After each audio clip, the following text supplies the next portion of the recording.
I give the floor to Ms. Salome Abwaroji, Youth Poet Laureate.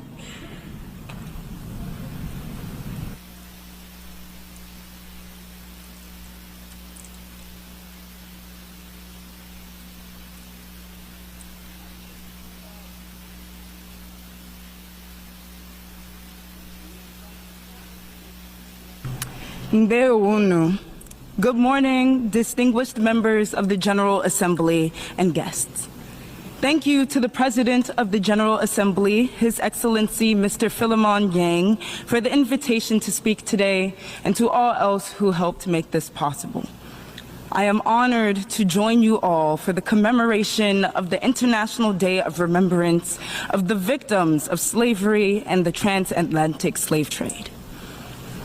As we gather today under this year's theme, acknowledge the past, repair the present, and build a future of dignity and justice, I wish not to dwell on the gruesome details of the human rights atrocity that was the transatlantic slave trade. The 15 million Africans kidnapped, commodified, and brutalized, the systemized sexual violence perpetrated towards enslaved women, and the many other hideous practices that underpinned the trade of enslaved Africans. I would much rather point out the peculiarity of these strange and bitter crimes.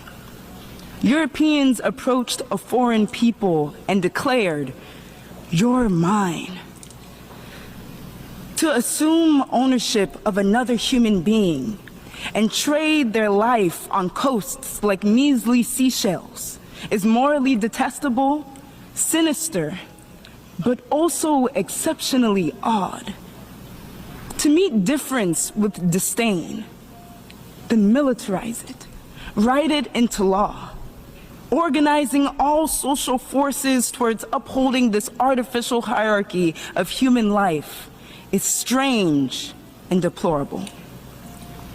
As I unpack this twisted psychology, it reveals the audacious white supremacist motivation to claim and control both the Black body and, very importantly today, the Black narrative. As the 7th National Youth Poet Laureate of the United States, I am well acquainted with the transformative power of narrative and storytelling. And as the daughter of Nigerian immigrants to the United States, I wield this power every day in my practice, with the hope that my words empower and uplift marginalized narratives, revering writers like Professor Wole Soyinka for being true champions of the African narrative.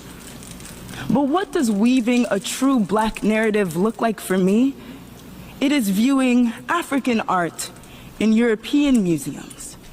It is delivering this address about Black and African liberation in my colonizer's tongue. It is reading African history accounts written by white explorers that paint my people as uncivilized barbarians. And even when we do have accurate histories, we refuse to disseminate them. Our books are banned, our voices are silenced. We sit willfully in the ignorance that empowers and perpetuates these systems. Today, we find ourselves in the middle passage of the path towards racial justice, the hazy and turbulent space in the journey between hell and home, where the majority of our suffering is hidden in the lower decks of our societies. The state-sponsored systems of institutional racism, like segregation, gentrification, and housing discrimination all over the world insidiously contribute to racial disparities.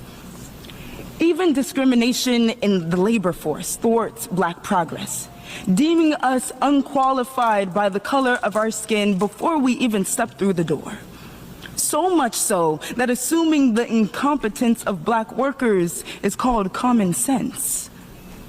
Where is home if everywhere we exist, whether taken there forcefully or by arriving from the merit of our own hard work, we are told we don't belong? In these troubled waters, we are waiting and waiting for a change. And as we repair our present, I urge us to nurture a global community in which Afro-descendants can look in the mirror and say, "You're mine." Turn the tide, flip the phrase to reclaim our personhood and our narratives. To African nations and Afro-diasporic communities, I say today that your value goes far beyond the human labor you provide, but lies in the vibrancy of your culture and innovations. You are not precious for your medals, but for your resilience, and simply your humanity. Our futures are as bright as the smiles we manage in the face of adversity. And I must also speak to the member states who have not yet formally acknowledged the part their nations have played in the transatlantic slave trade. I say, in our history, your nations have acknowledged my people enough for us to be the recipient of your whip. But in our future, acknowledge us enough to be the recipient of your remorse. In history, your nations have been economical enough to assign dollar values to human life. Today and in our future, use this same economical prowess to assign dollar values to your ethical debt. I echo the Secretary General in saying that we need reparatory justice systems to move forward as a global community. This means supporting and sponsoring educational programs that tell the full and true African history. This means returning stolen goods to their rightful owners. This means putting our money where our morals are. We say we want a future of dignity and justice. An actioned acknowledgement would not bestow the Black diaspora with dignity, for that could never be taken from us. The necessary work of reparatory justice is the way these nations regain their own.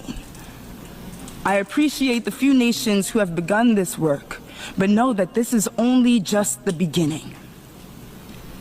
Before we leave this chamber today, I urge you all to reflect upon your own nations, asking, what has your nation done to rebalance the scales of justice? What more can be done to bring the ship from hell finally back to home? And realize that this future we call good is well within our collective reach. Thank you.